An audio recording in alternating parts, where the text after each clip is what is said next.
নমস্কার, আমি এসডিপি হট্ট। আজকে একটি নতুন বিষয় আপনাদের আমি অবগত করতে চাই। আপনারা প্রত্যেকেই কিন্তু মোবাইল ফোন ব্যবহার করে থাকেন এবং মোবাইলের মধ্যে কিন্তু আপনারা সিম কার্ড ব্যবহার করেন।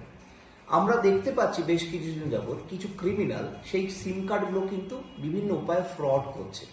সেই বিষয়ে আজকে আমি আপনাদের একটু আলোকপাত করতে চাই। সিম কার্ড জালিয়াতি বা ক্লোনিং। সিম কার্ড জালিয়াতি বা ক্লোনিং এমন একটি প্রতারণামূলক কার্যকলাপ যেটির উপায়ে আপনার সিম কার্ডের তথ্য কপি করে অন্য কেউ কোনো উপায়ে সেটি নিয়ন্ত্রণ নিয়ে নেয়। এটি সাধারণত দুভাবে ঘটে থাকে। এক, সিম ক্লোনিং। সিম ক্লোনিং হচ্ছে প্রতারক আপনার সিম কার্ডের তথ্য কপি করে একটি নতুন সিম তৈরি করে, যা আপনার সিমের মতো কাজ করে, ফলে আপনার কল, মেসেজ, ওটিপি তারা পেতে পারে। আরেকটি হলো সিম সোয়াপিং। প্রতারক মোবাইল অপারেটরের কাছে গিয়ে নিজেকে আপনি বলে পরিচয় দেন এবং আপনার নামে একটি নতুন সিম ইস্যু করে নেয়। এতে আপনার সিমটি বন্ধ হয়ে যায় আর প্রতারক আপনার নম্বর ব্যবহার করতে পারে। সিম কার্ড জালিয়াতি হলে আপনি কিভাবে বুঝবেন? হঠাৎ আপনার সিম কার্ড কাজ করা বন্ধ করে দেয় বা নেটওয়ার্ক চলে যেতে পারে।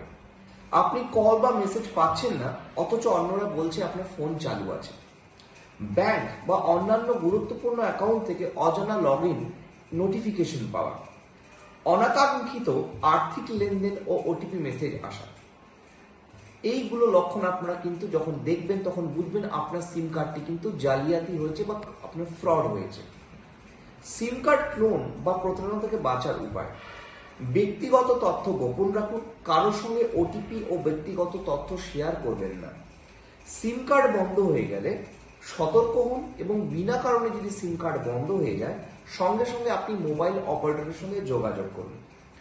ব্যাংক অথবা অন্যান্য গুরুত্বপূর্ণ অ্যাকাউন্টে দুস্তরের নিরাপত্তা সেট করুন। অপরিচিত লিঙ্ক বা কল এড়িয়ে চলুন।